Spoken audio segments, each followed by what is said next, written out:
अक्सर हम कहते हैं कि मेरे पास महंगा लैपटॉप होता तो मैं कोडिंग सीख लेता या कंप्यूटर सीख लेता या और कुछ सीख लेता। अगर मेरे गांव में 5G इंटरनेट होता तो काश मैं यूट्यूबर बन जाता। अगर मेरे पास एसी वाला क्लासरूम होता तो शायद मैं टॉपर बन जाता। अगर मगर की ये लिस्ट ना बहुत लंबी है। हम अपनी नाकामियों का ठीकरा हमारे संसाधनों की कमी पर फोड़ते हैं, लेकिन आज मैं आपकी मुलाकात असली भारत से कराने वाला हूं, एक ऐसी जगह से जहां छत के नाम पर मिट्टी की खपरेल और कच्ची दीवारें हैं और सुविधाएं शायद शून्य, लेकिन यहाँ के बच्चों की आंखों में चमक है और वहां के शिक्षकों में जो आग है उसने मुझे अंदर तक झकझोर दिया है। आज की कहानी मध्य प्रदेश के बालाघाट जिले के एक छोटे से आदिवासी अंचल देवटोला की है। ये कहानी 170 बच्चों की है और 12 जिद्दी टीचरों की है और कबाड़ से खड़े किए गए 22 कंप्यूटरों की है।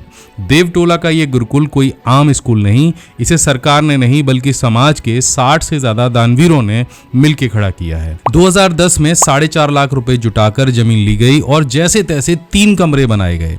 बच्चे पढ़ने आने लगे, संख्या बढ़कर 170 हो गई, लेकिन एक सपना अधूरा था, वो डिजिटल शिक्षा का सपना। और आज के दौर में बिना कंप्यूटर के पढ़ाई अधूरी है, लेकिन स्कूल के पास नई लैब बनाने के लिए लाखों रुपए नहीं थे। यहाँ पर आम इंसान हार मान लेता, हम और आप शायद धरने पर बैठ जाते या सिस्टम को कोसते, लेकिन वहाँ के टीचर्स ने हार नहीं मानी।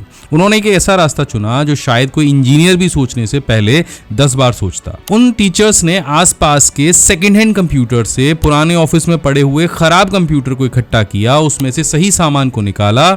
सोचिए जरा, अगर किसी का मदरबोर्ड खराब है या रैम गायब है, किसी का मॉनिटर नहीं चल रहा, लेकिन उन टीचर्स ने अपनी मेहनत से एक एक करके पुर्जा जोड़ा और एक नहीं, 2 नहीं, बल्कि उस स्कूल में उस कच्चे दीवारों के अंदर 22 कंप्यूटरों को बना लिया। ये वो कंप्यूटर नहीं है जिनमें RGB लाइट्स जलती हैं, ये वो मशीनें हैं जो पसीने और समर्पण से चल रही हैं।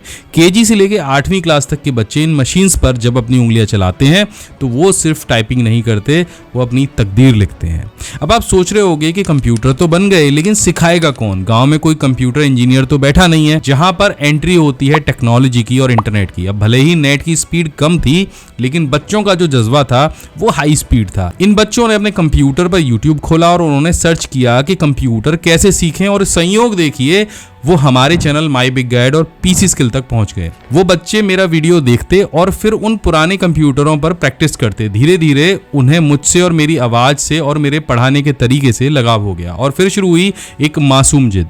बच्चों ने अपने गुरुजी को घेर लिया और उन्होंने कहा, गुरुजी हम इन्हीं सर से सीखेंगे, हमें अभिमन्यु सर से ही बात करनी है और हमें उन्हें अपना स्कूल दिखाना है। शिक्षकों के पास मेरा नंबर तो था नहीं, मेरे ऑफिस का नंबर था। मैं हाथरस में और वो बालाघाट में, सैकड़ों किलोमीटर की दूरी है, लेकिन गुरु तो गुरु होता है। प्रणाम है आपको गुरुजी। बच्चों की खातिर उन्होंने मुझे खोजना शुरू किया, ईमेल किए, सोशल मीडिया पे ढूंढा और कमेंट किए। और फिर वो दिन आ गया जब मेरी टीम ने मुझे बताया कि सर MP से एक गांव से बार बार संपर्क किया जा रहा है, बच्चे आपसे बात करना चाहते हैं। जब मैंने और मेरी टीम ने उनसे बात की और वो तस्वीरें जब मैंने देखी, उन खपरेल के नीचे रखे हुए कंप्यूटरों को देखा, तो सच कहूं दोस्तों वो पल भावुक करने वाला था। मैंने सोचा यहाँ शहर में बैठकर मैं डिजिटल इंडिया की बात करता हूँ, लेकिन असली डिजिटल इंडिया तो उस कच्ची छत के नीचे सांस ले रहा है। तो उस दिन हम लोगों ने एक फैसला लिया कि वहां के जो बच्चे हैं और जो गुरुजी हैं वो अकेले नहीं है, अब ये लड़ाई हमारी भी है।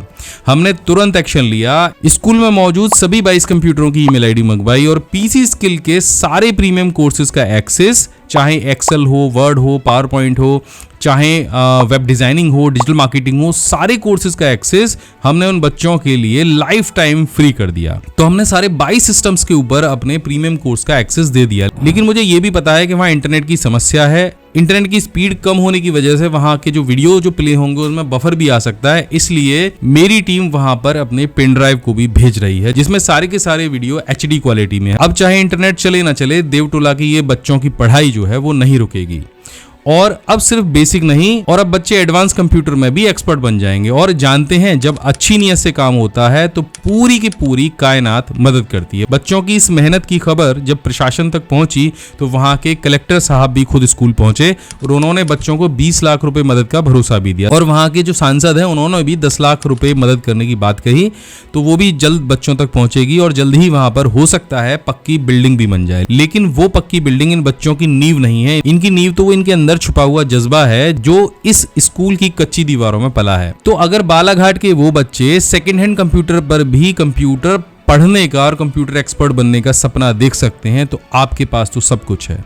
और अंत में मेरा ये संदेश भारत के उन सभी शिक्षकों से, समाज सेवियों से और युवाओं के लिए है, अगर आप भी देश के किसी कोने में, किसी गांव में या किसी झुग्गी में भी ऐसा ही कोई पागलपन भरा काम कर रहे हैं, ऐसी ही कोई जिद पाले हुए हैं कि आपको बच्चों को शिक्षित बनाना है, अगर आप भी सुविधाओं के अभाव में या हमारे जैसी कोर्सेज के अभाव में बच्चों के भविष्य बनाने की जंग लड़ रहे हैं, तो सुनिए, आप अकेले नहीं हैं। मैं अभिमन्यु भारद्वाज और मेरा पूरा माई बिग गाइड परिवार, पीसी स्किल परिवार आपके साथ खड़ा है। अगर आपके पास ऐसा ही कोई जज्बा है तो आप हमसे संपर्क करिए। हमारे पीसी स्किल के ऑफिशियल नंबर जो मैं स्क्रीन पे दे रहा हूँ या व्हाट्सएप नंबर पर कांटेक्ट करिए, हमें अपनी कहानी बताइए। हम पूरी कोशिश करेंगे आप तक भी वही कोर्सेज पहुंचाने की, ताकि आपके स्कूल के बच्चे भी छोटे शहर के हों या छोटे गांव के हों, वो भी उन चीज़ों को सीख पाएं जो किसी बड़े शहर के बच्चे सीख सकते हैं। तो बस आप अपने अंदर की यह आग को बुझने मत देना, क्योंकि असली भारत शहरों में नहीं, इन गाँव के स्कूल में बनता है। आइए मिलकर एक शिक्षित और डिजिटल भारत बनाते हैं। अगर इस कहानी ने आपके दिल को छुआ है तो इसे शेयर जरूर करिएगा। शायद आपके एक शेयर से एक और गुरुकुल की तकदीर बदल जाए। मैं मिलता हूं आपसे एक और अगले वीडियो में। तब तक के लिए जय हिंद, वंदे मातरम।